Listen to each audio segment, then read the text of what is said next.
What's up, New York? What's up, New York? You're here with Kylie Pax, Australia's emotional eating coach. We are here in gorgeous sunny Mine is Kylie Pax, and Kylie. I am so excited to be here in Dallas. You're here with Kylie Pax, Australia's emotional eating It's coach. Kylie Pax, Kylie Pax, Australia's emotional eating coach. Australia's emotional eating coach. Kylie Pax, Kylie Pax, Kylie Pax.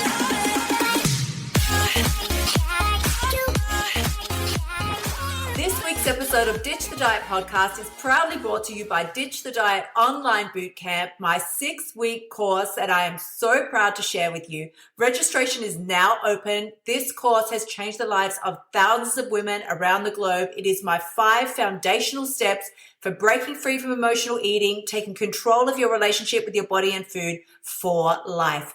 Head to my website, kyliepax.com/bootcamp to find out more. So this is what we're doing today. We are rounding out our week and we're having like a mini SmackDown reality check. So SmackDown reality check this morning. So I'm super pumped to be with you. As you're joining me here live, let me know, throw me a like and let me know that you're here. Throw me an emoji in the comments box because today we are chatting very quickly about the fact that your feelings are feedback, but they are not an excuse. Your feelings are feedback, but they are not an excuse, right? Thank you. We are the creators of our own experience. We are the only ones who say what happens, when it happens, how long it happens for, right? I woke up this morning and let me tell you something. I was exhausted. I was exhausted and I don't know why this sort of happens to me. It's had to happen Fridays, right? You get towards the end of the week, you're all vibing and pumped at the start of the week. It's all happening. And by Friday, you're kind of like, all right, I'm ready to sleep in, maybe even just a little. I get up at 4:45 every day. It's just a mindset that I've set for myself. It's a discipline that I've set for myself. And, you know, do I wake up at 4:45 like, ding, can't wait? Sometimes. But a lot of the time, it's like ding and OMG, is it really that time already? And I'm like, all right, I had the decision to make. And my feelings were saying to me, just stay here in bed. And I'm like, oh, feelings are feedback, not an excuse. I dragged my butt out of bed. I made it down, where I was going to get ready to work out. And then I'm like, so tired. I'm so tired, right? And I sat down for a second. And I thought, oh, I've got a choice here to make. I can either scoot on back to bed at this point, or I can decide to listen to my feelings and honor them because they're giving me some feedback, but they're not an excuse. They're not a reason to go, skip the workout altogether, sleep until midday. Feelings are feedback. They're not an excuse because this is the drill, right? We use our feelings as an excuse. We totally skip the feedback part. We shimmy on by that and we use them as an excuse. Well, I've had such a hard day and I'm just so tired and I'm just going to eat, right? Or had a fight with my partner, had some, something I did not like today and the worst day at work, I'm just going to eat, right? Feelings are giving you feedback. They're letting you know where you are on your path of progress. They're letting you know where you are on your path of progress to where you want to be. They're giving you feedback. Are you on the course or off the course? Are you spot on point or are you, scooting across to the side a little? They're only giving you feedback. But what we do is we take those feelings, coat them in chocolate and use them as an excuse. I just can't work out this morning. I'm just too tired. Too tired. Who cares anyway? It's Friday, right? I'll start again on Monday. How tempting is it? It's Friday. You're exhausted. The mantra of all fad dieters around the world is once you reach Friday, nobody's putting in any, rock star efforts on Friday. If we work out, we do the bare minimum because we're already thinking, I'm just so tired now. I don't really care today. I'm going to eat. I've got that thing on the weekend anyway, and there's going to be so much food there. I'll start again on Monday. Starting again. If you've ever followed me for a length of time, you will hear me say, you cannot start your life again. It started the day you were born. It's been going ever since. There is no pause button. There is no way to delay things, right? It is scooting on by. And if you're not paying attention, if you're not getting involved, you are missing it. And this is not something you get to rewind and watch again. Don't miss your own life. Yes, listen to the feelings. Yes, read the feedback, but don't interpret them as an excuse to weasel your way around the situation and get things the way you think you want them to be, right? Yeah. We just wrap it up in chocolate and go, I'm too busy this week. I'm too stressed this week. There's too much going on this week. I've got too much to think about, too much to concentrate on. I've got all this stuff has to be done, right? Yes, she says yes. Yeah. And so we wrap it up. The feelings are there giving us feedback. The feelings are saying, yes, you're stressed. Yes, you've got a lot going on. You need to pay attention and take care of yourself this week because there's all this stuff going on. And we go, there's all this stuff going on and I have time to pay attention and take care of myself. So I'll start that next week. All this stuff in your life comes first, taking care of yourself and paying attention to yourself and being kind and nice to yourself. Some reason we press the pause button on that and that has to wait for another time. It doesn't work because tell me, next Monday will come and this is what we all do. We all do. I'll start again on Monday. I'll just get it right on Monday. It's going to be easier for sure next Monday. Maybe it will be. But more than likely it won't. More than likely it won't. It's going to be the same story, right? Thank you for the love. Yeah, it's going to be the same story again next week. It's just going to be wrapped up in a different package, a different outfit, and trotting across the stage of your life wearing a different costume. Same stuff, different costume. We keep rolling out the excuses. But here's what I want you to get today as we round out our week. This is what I want you to understand. You are the creator of your experience. Yeah. We know that, right? We know that. We get it. Law of attraction, yada, yada. We all get it, right? It's fabulous.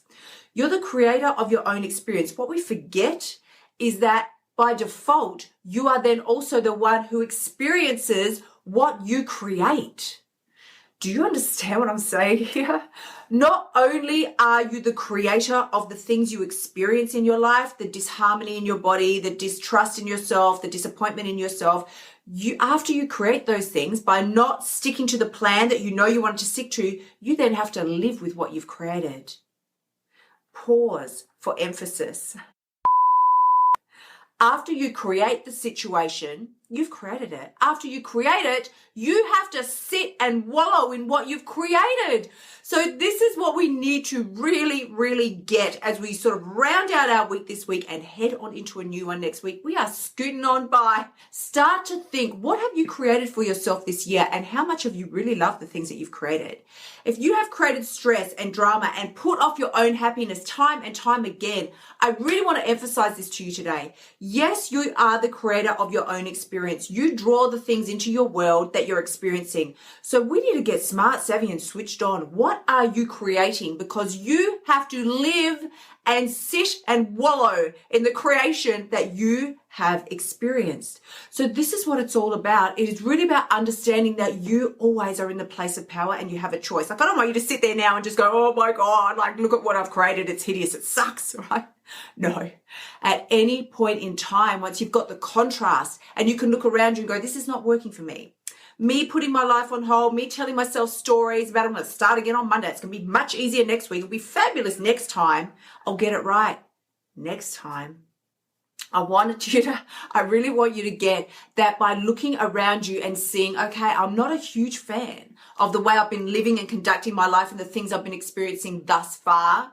You now have the place of power. You're standing in the position of power at any time. With that contrast, you get to make a brand new choice. And this is so true. You hear me talk about very frequently the 5 Ps.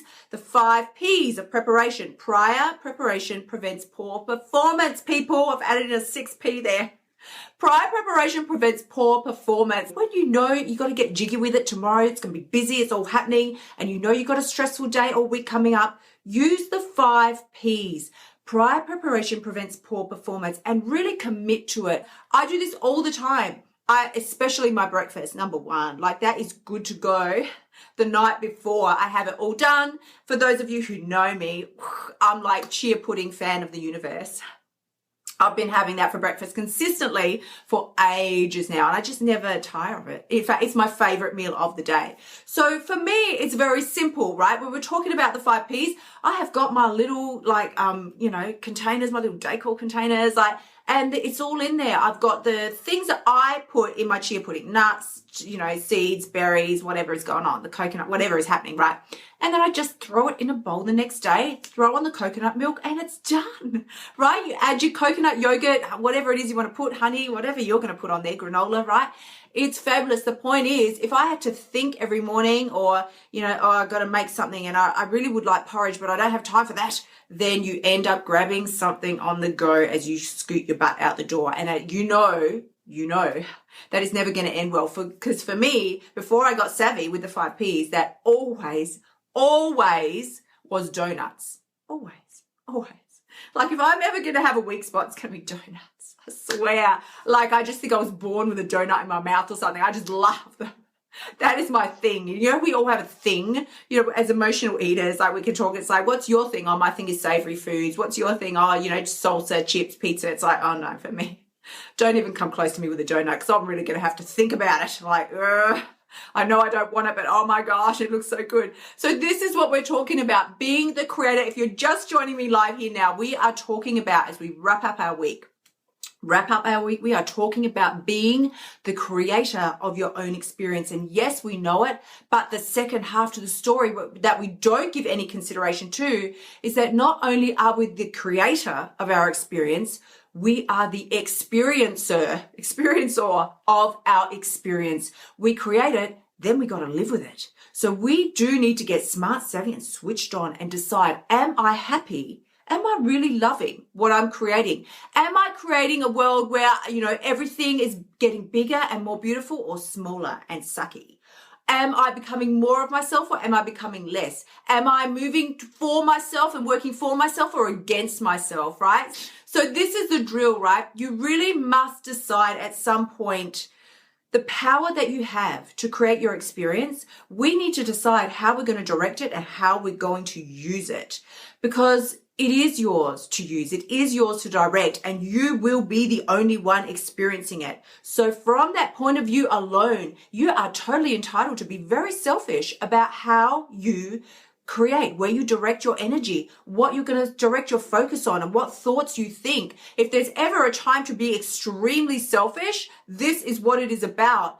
Be very selfish about the thoughts that you're going to think and the things that you're going to allow into your world. Sitting there wallowing, yes, she goes, yes, we do. Sitting there wallowing in thoughts of self-pity are only going to bring you more hideous situations to feel bad about yourself. Walking past every single shop window that you see and like checking out your reflection and going, oh my God, like OMG, got to get rid of this butt, got to get rid of this back fat, got to get rid of the muffin top, is only going to make you feel more miserable. Is that you using your power in a self-empowering way, or is that you using your power to squash yourself down, feel bad about yourself, like, ugh.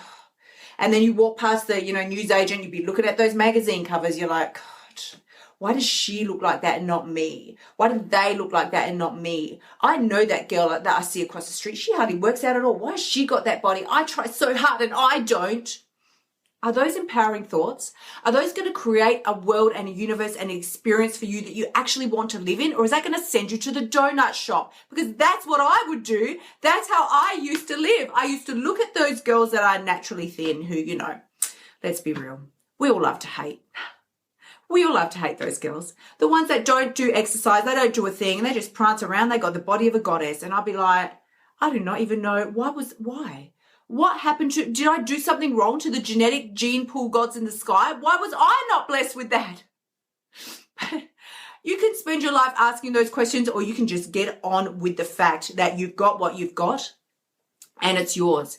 And you have a choice and a decision every single day to make about how you're going to treat it, how you're going to use it, how you're going to love it, or how you're going to hate it. The choice is always yours. The power is always yours. You are always creating your own experience and your own reality, and you are the only one that has to live with it. Nobody else cares. Nobody else cares what you're thinking about up here, how much you hate yourself, or what. It doesn't impact other people unless you're like me and you make yourself so miserable that you start like sniping at other people. That's what I used to do. I used to hate myself so much that I then hated everybody around me as well. And everybody was just an annoyance to me because I hated myself so deeply. Couldn't stand myself that I then just couldn't stand anybody else. When you get tired eventually you get so tired of channeling all your self-hate inwards that you can't stand that pain anymore, and you start generating it and pushing it outwards. And then you just start sniping and get mad at everybody around you. They just open their mouth and you're like snapping and biting their head off because you're so displeased and dissatisfied and upset with yourself that you can't stand it anymore. So now you're like, picking fights with other people. Thank you so much for spending time with me this week. You can find me on Facebook, Instagram, Twitter, and Pinterest. And as always, remember, the only person who has the power to change your life is you. And the very best part, you've already got what it takes. I am sending you so much love. Until next time, bye for now.